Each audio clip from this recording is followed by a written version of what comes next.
জাতির জন্য হলো একটা বরকত। এই কাবাঘর একাধিকভাবে নির্মাণ করা হয়েছিল, যুগে যুগে এটা ভাঙা হয়েছিল, আবার নির্মাণ করা হয়েছিল। এই কাবাঘর যখন আমাদের পিতা হযরত ইব্রাহিম আলাইহিস সালাম যখন নির্মাণ করলেন ওনার ছেলে ইসমাইলকে নিয়ে, তো ইব্রাহিম আলাইহিস সালাম যখন কাবাঘরের শেষ করলেন, কাবাঘরের কাজ সম্পূর্ণ করলেন, তো উনি রব্বুল আলামিনকে ডাক দিয়ে বলতেছেন, হে আল্লাহ, আমি তো আপনার অনুমতিতে কাবাঘরের কাজ করছি, এখন কাবাঘরের কাজ শেষ, আমি এখন কি করব? তো আল্লাহ পাক রব্বুল আলামিন ইব্রাহিম আলাইহিস সালামকে বলতেছেন, ইব্রাহিম, তুমি এখন মানুষের কাছে এলান করে দাও, মানুষের কাছে একটা আওয়াজ তুলে দাও যে কাবাঘর নির্মাণ হয়ে গেছে, তোমরা আসো, কাবাঘরে আসো, নামাজ পড়ো, হজ আদায় করো। তো ইব্রাহিম আলাইহিস সালাম আল্লাহ তাআলাকে বলতেছে, আল্লাহ, আমি তো মানুষটা হলো ছোট, কিন্তু সমস্ত মানুষের কাছে আমি আওয়াজ কিভাবে পৌঁছাবো? তো ইব্রাহিম আলাইহিস সালাম এই কথাটা বলার পরে রব্বুল আলামিন বলতেছে, ইব্রাহিম, তুমি আজান দাও। তুমি যখন আজান দিবা, তোমার দায়িত্ব হলো আজান দেওয়া, আর আমি আল্লাহ রব্বুল আলামিনের কাজ হলো আজানটা মানুষের কানে কানে পৌঁছিয়ে দেওয়া। তো রব্বুল আলামিন বলেন, যে ব্যক্তি ওই দিন ইব্রাহিম আলাইহিস সালামের আজানটা শুনতে পারছে, যে ব্যক্তি ওই দিন ইব্রাহিম আলাইহিস সালামের আজানের জবাব দিতে পারছে, তাদেরকে রব্বুল আলামিন মৃত্যুর আগে একবার হইলেও ওই কাবাঘরে নিবে, হজ করাইবে।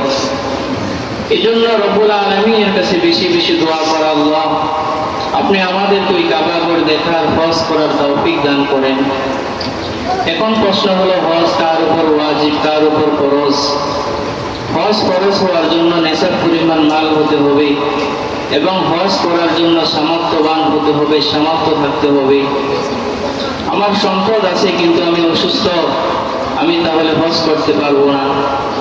এই জন্য রব্বুল আলামিন বলেন, হজ করার জন্য ফরজ হলো তুমি নেশার পরিমাণ মালের মালিক হইতে হবে, এবং হজ করার জন্য যতটুকু শক্তি এবং হজ করার জন্য যে টাকা পয়সা এগুলা সব লাগতে হবে, সব থাকতে হবে। এখন আবার প্রশ্ন আসে যে হজ জীবনে কয়বার ফরজ? বুখারী শরীফের হাদিস হযরত আবু হুরায়রা রাদিয়াল্লাহু তাআলা আনহু হইতে বর্ণিত, উনি বলেন যে একবার সাহাবায়ে কেরাম রাদিয়াল্লাহু তাআলা আনহু রাসূলের দরবারে বসা, তো আল্লাহ রাসূল সাল্লাল্লাহু আলাইহি ওয়াসাল্লাম সাহাবায়ে কেরামদের সামনে ভাষণ দিতেছেন, কথা বলতেছেন। এক পর্যায়ে রাসূল আকরাম সাল্লাল্লাহু আলাইহি ওয়াসাল্লাম সাহাবায়ে কেরামদেরকে বলতেছেন, হে আমার সাহাবায়ে কেরাম, রব্বুল আলামিন তোমাদের উপর হজকে ফরজ করেছে, তোমরা হজ করো। তো এই কথাটা শোনার পরে গেরাম একটা লোক দাঁড়িয়ে বলতেছে, ইয়া রাসূলুল্লাহ, ইয়া হাবিবাল্লাহ, আমাদের উপর কি রব্বুল আলামিন সব সময় পুরো বছর, প্রত্যেক বছর কি হজ ফরজ করেছে? আল্লাহ রাসূল সাল্লাল্লাহু আলাইহি ওয়াসাল্লাম এই কথাটা শোনার পরে চুপ রইলেন। ওই ব্যক্তি দাঁড়িয়ে আবার বলতেছে, ইয়া রাসূলুল্লাহ, ইয়া হাবিবাল্লাহ, আল্লাহ তাআলা কি প্রত্যেক বছর আমাদের উপর হজকে ফরজ করেছেন?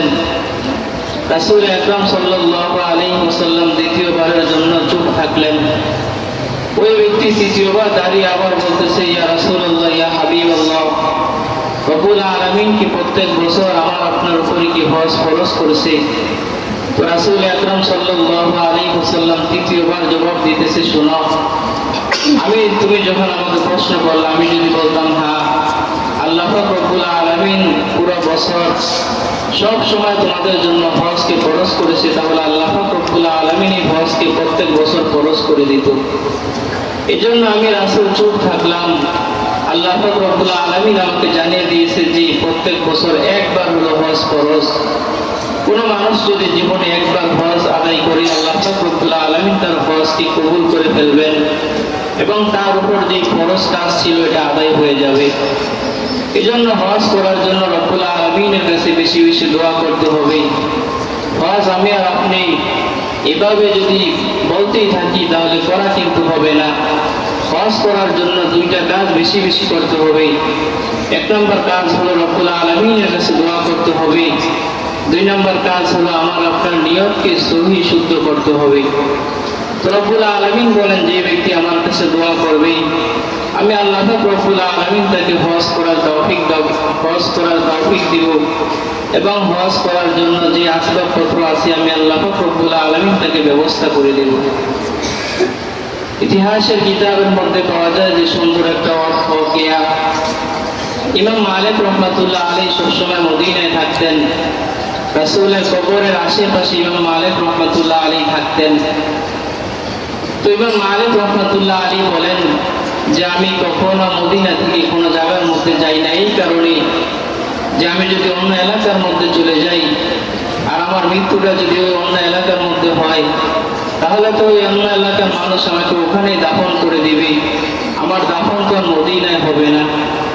ইমাম মালিক রহমাতুল্লাহ আলাইহি বলেন যে আমি সবসময় মদিনায় থাকতাম, যেন আমার মরণের পরে আমার দাফনটা রাসূলের কবরের সাথে হয় অথবা রাসূলের কবরের আশেপাশে আমার কবরটা হয়, এই জন্য আমি সবসময় মদিনায় পড়ে থাকতাম। ইমাম মালিক রহমাতুল্লাহ আলাইহি বলেন যে আমি একদিন রাসূলকে স্বপ্নে দেখলাম। তো স্বপ্ন অবস্থায় আমি রাসূলকে প্রশ্ন করতেছি, ইয়া রাসূলুল্লাহ, ইয়া হাবিবাল্লাহ, আমি আপনাকে অনেক মহব্বত করি, অনেক ভালোবাসি, কিন্তু আমার মনের মধ্যে একটা আশা আশা একটু হজ করব, উমরা করব। তবে ইয়া রাসূলুল্লাহ, আপনি যদি আমাকে একটু বলতেন যে আমার মরণটা কখন হবে, তাহলে আমি একটু হজটা আর একটু উমরাটা করে আসতাম।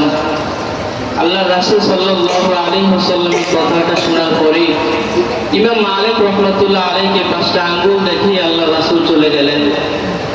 সকালবেলা ইমাম মালিক রহমাতুল্লাহ আলাইহি ঘুম থেকে উঠে উনি পেরেশানি হয়ে গেলেন, চিন্তাতে পড়ে গেলেন যে আল্লাহ রাসূল সাল্লাল্লাহু আলাইহি ওয়াসাল্লামকে আমি প্রশ্ন করলাম যে আমার মরণটা কখন হবে, একটু যদি বলতেন তাহলে অনেক ভালো হইতো।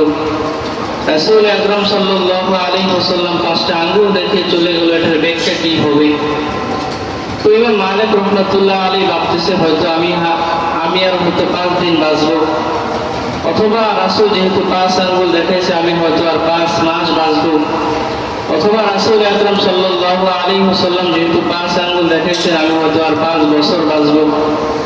ইমাম মালিক রহমাতুল্লাহ আলাইহি এগুলো নিয়ে গবেষণা করতেছে আর চিন্তা করতেছে। কিছুক্ষণ পরে তার খাদেমকে ডাক দিয়ে বলতেছে, খাদেম, মদিনার মধ্যে একজন লোক আছে, খুব সুন্দর স্বপ্নের ব্যাখ্যা করে, তুমি একটু ওনার কাছে যাও। আল্লামা শিরীন রহমাতুল্লাহ আলাইহির কাছে একটু যাও, গিয়ে আমার স্বপ্নের ব্যাখ্যাটা একটু বলবা।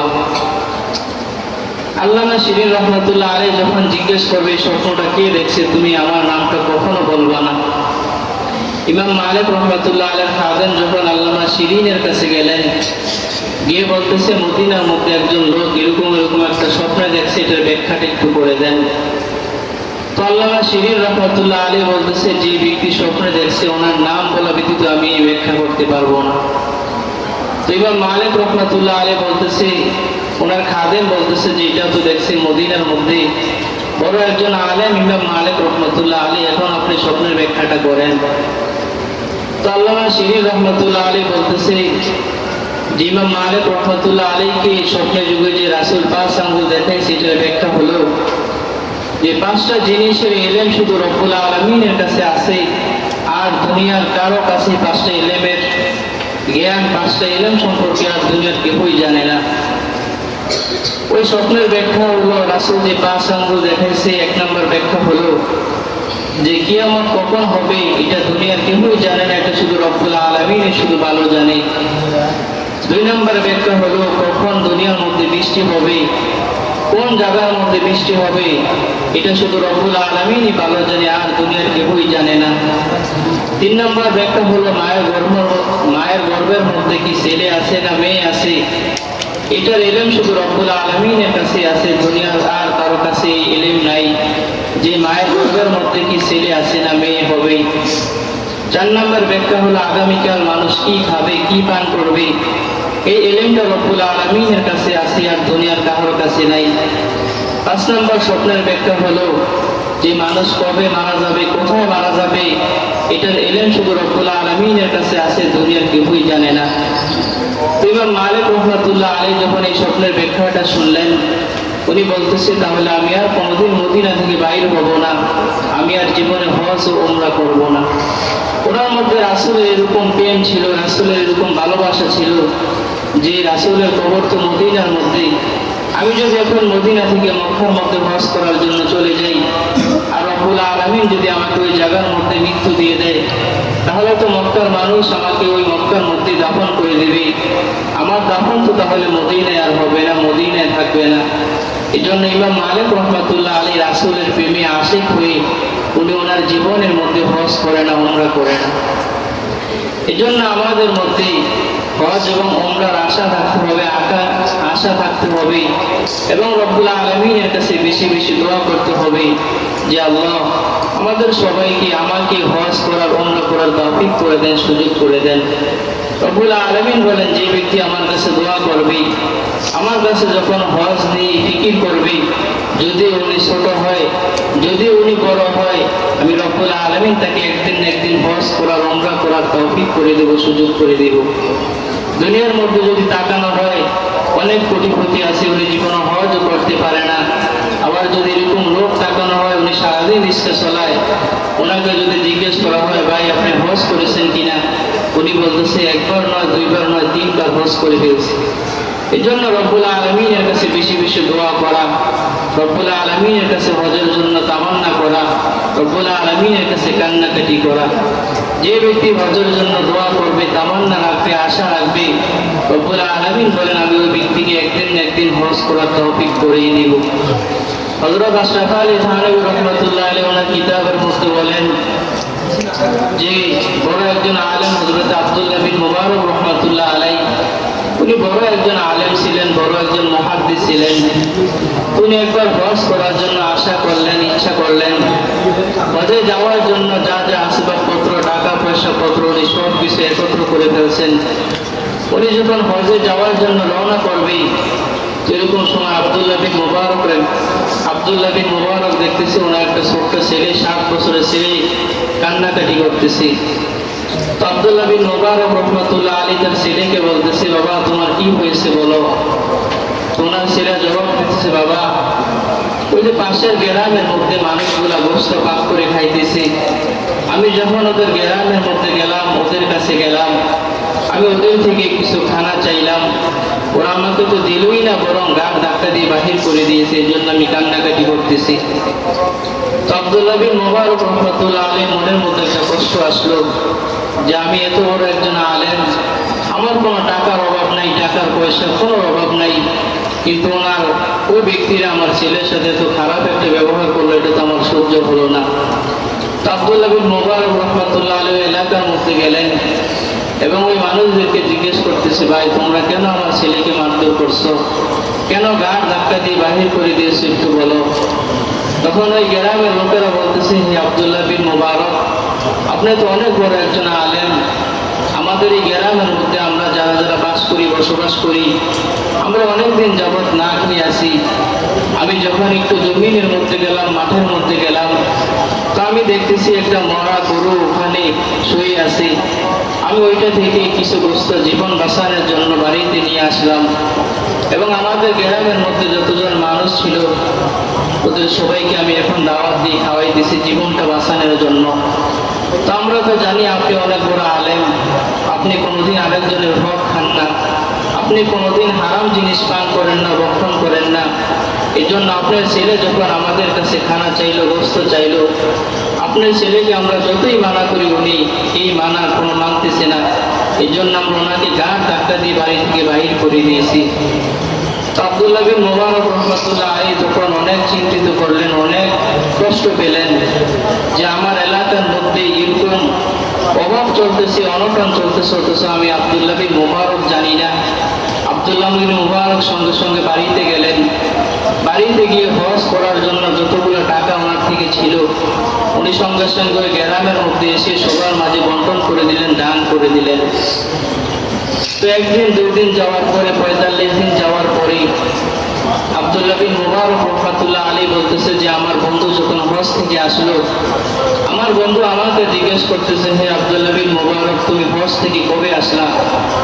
তো আব্দুল্লাহ বিন মুবারক রহমাতুল্লাহ আলাইহি বলতেছে, বন্ধু এবছর তো আমি হজে যাইতে পারি না, আমাদের গ্রামের মধ্যে একটু সমস্যা হয়েছিল, আমি হজে যাওয়ার জন্য যে টাকাগুলা জমিয়েছিলাম এগুলো আমি সবাইকে দান করে দিয়েছি।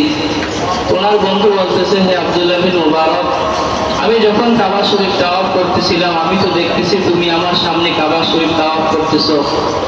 তো আব্দুল্লাহ বিন মুবারক রাহমাতুল্লাহ আলাইহি বলতেছে, বন্ধু তুমি হয়তো অন্য কাউকে কাবা শরীফ তাওয়াফ করার জন্য দেখছো, আমি 2 বছর হজে যাই না, আমি কিভাবে কাবা শরীফ তাওয়াফ করবো? ওই রাত্রে রব্বুল আলামিন আব্দুল্লাহ বিন মুবারককে স্বপ্ন দেখিয়ে দিয়েছে, হে আব্দুল্লাহ বিন মুবারক তুমি কাবা ঘরে আসতে পারো না, কি হয়েছে?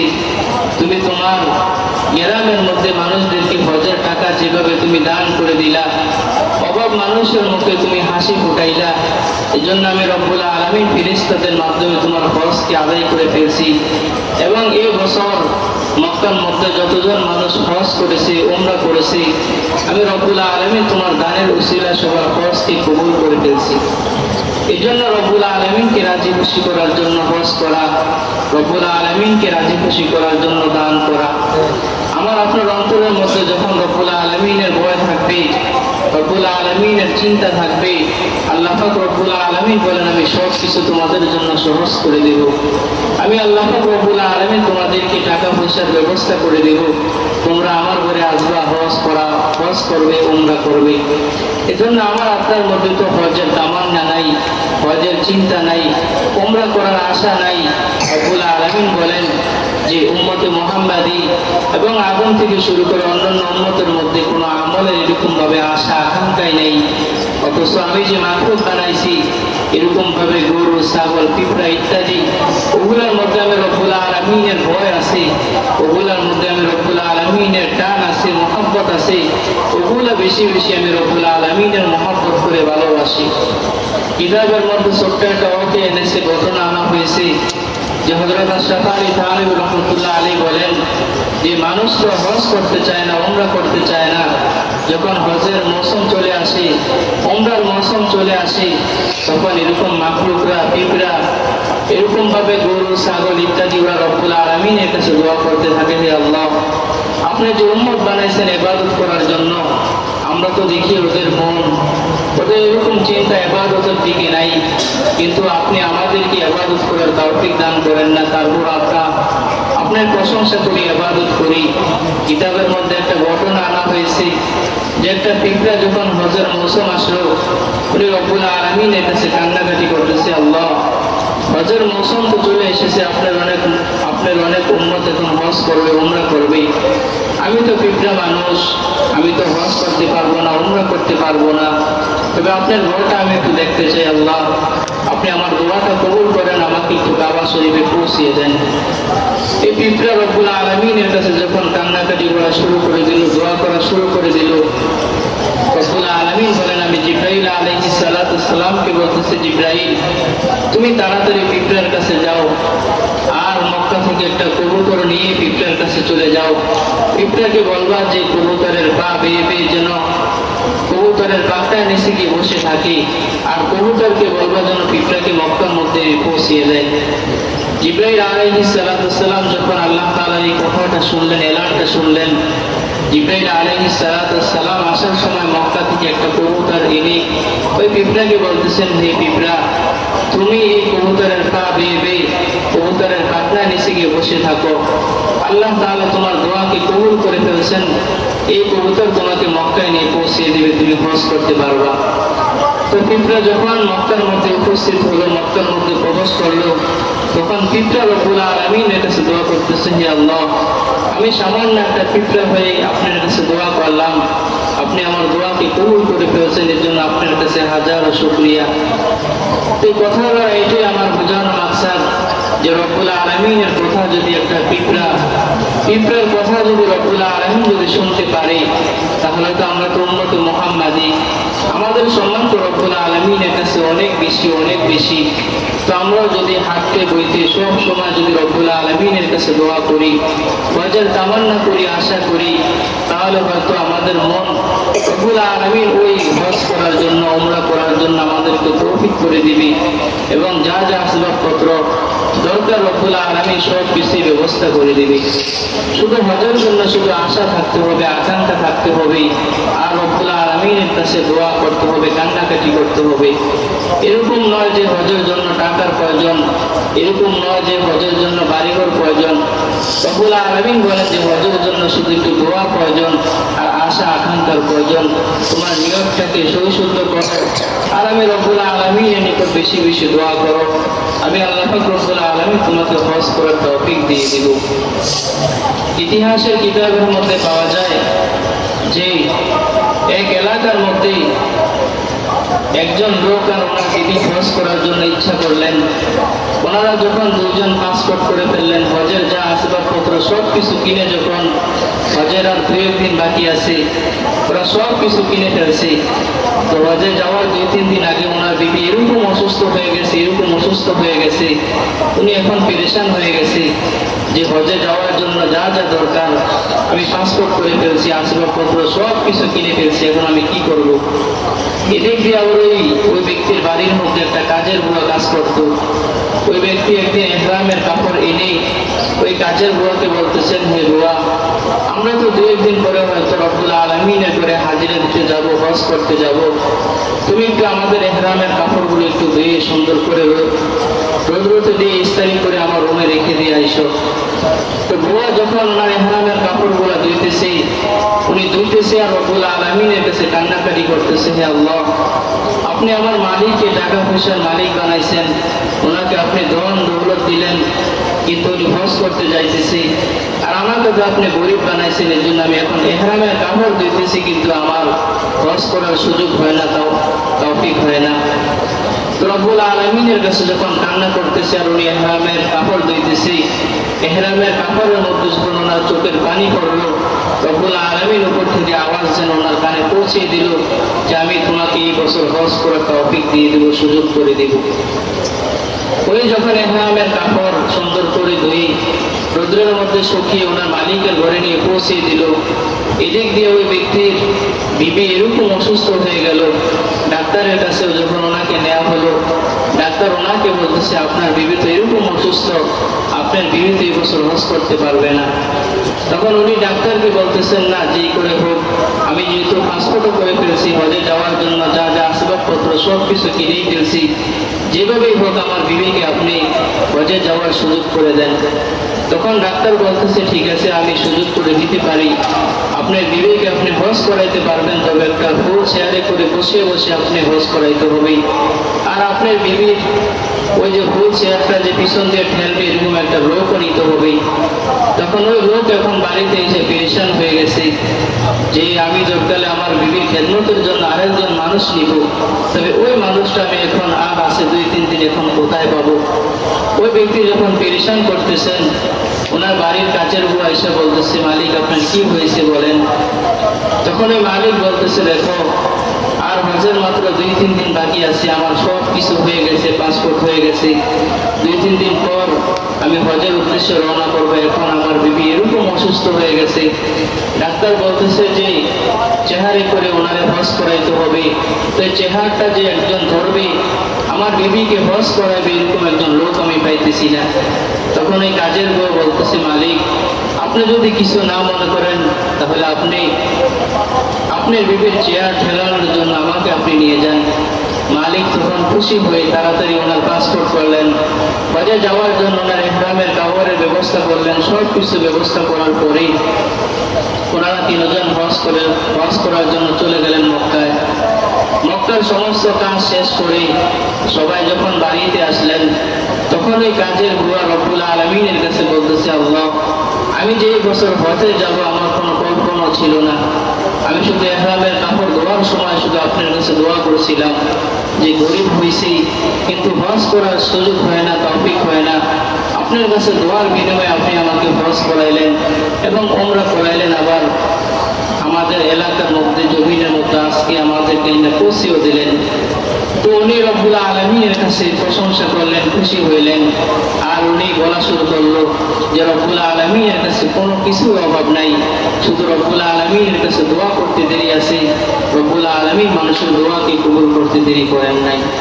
এজন্য আমরা যদি রব্বুল আলামিনের কাছে দোয়া করি, রব্বুল আলামিনের কাছে বেশি বেশি আশা করি, হজের তামান্না রাখি, রব্বুল আলামিনের কাছে নিয়তটাকে সই শুদ্ধ করে দোয়া করি, হয়তো রব্বুল আলামিন আমাদেরকে যেভাবেই হোক রব্বুল আলামিনের ঘর কাবার মধ্যে আমাদেরকে নিয়ে যাবে।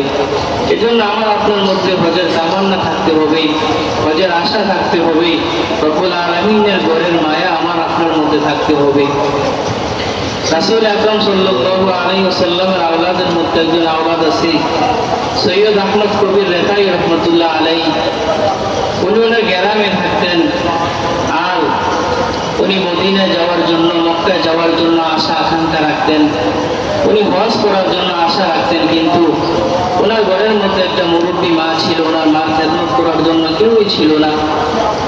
তো সৈয়দ আহমদ কবির রেফাই রহমতুল্লাহ আলাইহি বলেন যে আমি আমার মার খেদমত করতেছিলাম, আর রব্বুল আলামিনের কাছে দোয়া করতেছিলাম, আল্লাহ আপনি আমার মৃত্যুর আগে একবার হইল আমাকে কাবা শরীফে একটু নিয়েন, একটু হজ করার, উমরা করার তৌফিক দান করেন। তো সৈয়দ আহমদ কবির রেফাই রহমতুল্লাহ আলাইহি বলেন যে আমার মা যখন ইন্তেকাল করলেন, আমি যখন মক্কায় গেলাম, মক্কায় আমি হজ করলাম, উমরা করলাম, এবং রাসূলের কবর জিয়ারত করার জন্য আমি মদিনায় গেলাম। মদিনায় যাওয়ার পরে আমি রাসূলের কবর জিয়ারত করলাম। জিয়ারত করার পরে আমি রাসূলের কাছে দোয়া করতেছি, হে আল্লাহ রাসূল, আমি তো মক্কা এবং মদিনায় আসতাম অনেক আগে, কিন্তু ঘরের মধ্যে আমার একজন বুড়া মা ছিল, ওনার খেদমত করার জন্য কেউই ছিল না, এই জন্য আমি ওনার খেদমত করছি। এখন যখন আমার মা যখন দুনিয়া থেকে চলে গেছে, ইন্তিকাল করছে, আমি আপনার প্রেমে, আমি আপনার মহাব্বতে হজ করলাম, উমরা করলাম, এবং মদিনার মধ্যে আসলাম আপনার কবরটি একটু জিয়ারত করার জন্য। তবে রাসূল আপনার কাছে একটা আশা আকাঙ্ক্ষা তামান্না আমি করতেছি, আমি হয়তো এখন মদিনা থেকে চলে গেলে আবার হজ করতে পারবো কিনা সন্দেহ, আবার উমরা করতে পারবো কিনা সন্দেহ মনে হয়। তবে ইয়া রাসূলুল্লাহ, আপনি যদি আমার সাথে একটু সাক্ষাৎ করতেন, আপনি যদি আমার সাথে একটু দেখা করতেন, তাহলে আমি একটু খুশি হইতাম। তো কিতাবের মধ্যে রেখে উনি যখন রাসূলের কাছে এরকম দরখাস্ত করতেছিল, রাসূল আকরাম সাল্লাল্লাহু আলাইহি ওয়াসাল্লাম ওনার কবর থেকে ওনার হাতটা বাহির করে দিল। তো সৈয়দ আহমদ কবির রেফাই রহমতুল্লাহ আলাইহি রাসূলের হাত দেখে সঙ্গে সঙ্গে মুসাফা করলেন, এবং উনি সঙ্গে সঙ্গে দুনিয়া থেকে চলে গেলেন, ইন্তেকাল করলেন। রাসূলের হাতটা যখন রাসূলের কবর থেকে বাইর হলো, পুরা মদিনার মধ্যে আলোকিত হয়ে গেল, এবং মিশক আম্বরের ঘেরান পুরা মদিনার মধ্যে ছড়াইতে শুরু করলো। তো মদিনার মানুষ মনে করতেছে যে রাসূল মনে হয় আবার ফিরে এসেছে মদিনার মধ্যে, কারণ রাসূল যখন মদিনার রাস্তা দিয়ে চলতেন, মিশক আম্বরের ঘেরান পুরা মদিনার রাস্তা ভরপুর হয়ে যেত। তো মদিনার মানুষ মনে করেছে হয়তো রাসূল আবার জীবিত ফিরে এসেছে। ওরা রাসূলকে দেখার জন্য আবার রাসূলের কবরের সোজা রওনা করা শুরু করে দিল, দৌড় দেওয়া শুরু করে দিল। তো রাসূলের কবরের সোজা এসে দেখতেছে হযরত আব্দুল কাদের জিলানী রহমতুল্লাহ আলাইহি রাসূলের কবরের সামনে বসা। মদিনার মানুষ সবাই জিজ্ঞেস করতেছে যে এই পুরা মক্কা, পুরা মদিনার মধ্যে যে রাসূলের গায়ের ঘেরান, রাসূলের গায়ের সুগন্ধি ছড়িয়ে পড়ছে, এটার কারণ কি? তো আব্দুল কাদের জিলানী রহমতুল্লাহ আলাইহি বলতেছে, দেখো সৈয়দ আহমদ কবির রেফাই রহমতুল্লাহ আলাইহি কিছুক্ষণ আগে মদিনা এসেছিল এবং রাসূলের কাছে একটা দোয়া করেছিল। রাসূল আকরাম সাল্লাল্লাহু আলাইহি ওয়াসাল্লাম ওনার দোয়ায় সাড়া দিয়ে রাসূলের হাত রাসূলের কবর থেকে বাহির করে দিয়েছে। সৈয়দ আহমদ কবির রেফাই রাসূলের সাথে সাক্ষাৎ করে সঙ্গে সঙ্গে দুনিয়া থেকে বিদায় নিয়েছে। এজন্য রাসূলের জন্য মহব্বত থাকতে হবে, রাসূলের জন্য প্রেম ভালোবাসা থাকতে হবে। রাসূলের সাথে আমরা কখন প্রেম ভালোবাসা রাখতে পারবো? যখন আমার আপনার মধ্যে রাসূলের সুন্নাত থাকবে, আমার আপনার মধ্যে যখন রাসূলের প্রেম থাকবে, আমার আপনার মধ্যে যখন হজের তামান্না থাকবে, আমার আপনার মধ্যে যখন উমরার তামান্না থাকবে, তাহলে আল্লাহ পাক রব্বুল আলামিন বলেন যে তোমার মাধ্যমে, তোমার মধ্যে আর রাসূলের মাধ্যমে প্রেম ভালোবাসা সৃষ্টি হয়ে যাবে। এই জন্য রব্বুল আলামিনের কাছে বেশি বেশি দোয়া করা। এটা হজের মাস চলতেছে, সামনে হজ আসতেছে, কুরবানি আসতেছে, তো এটা হজের মাস চলতেছে, রব্বুল আলামিনের কাছে বেশি বেশি দোয়া করা, হে আল্লাহ আপনি আমাদের সবাইকে অথবা আমাকে হজ করার উমরা করার তৌফিক করে দেন এবং হজে যাওয়ার জন্য যে আসবাবপত্র, হজে যাওয়ার জন্য যে জিনিস দরকার, আপনি সব কিছু আমাকে গায়ের থেকে ব্যবস্থা করে দেন। আমার আপনার জন্য শুধু কাজ হলো দোয়া। রব্বুল আলামিন বলেন যে বান্দা যখন দোয়া করে আমি রব্বুল আলামিন এই বান্দার দোয়াকে কবুল করে ফেলি। এই জন্য যেহেতু হজের মৌসুম চলতেছে, হজের মাস চলতেছে, হাজি সাহেবরা হজে যাওয়ার জন্য প্রস্তুতি গ্রহণ করতেছে, আবার কোন হাজি সাহেব তো হজ করার জন্য আগে চলে গেছে। এই জন্য রব্বুল আলামিনের কাছে দোয়া করা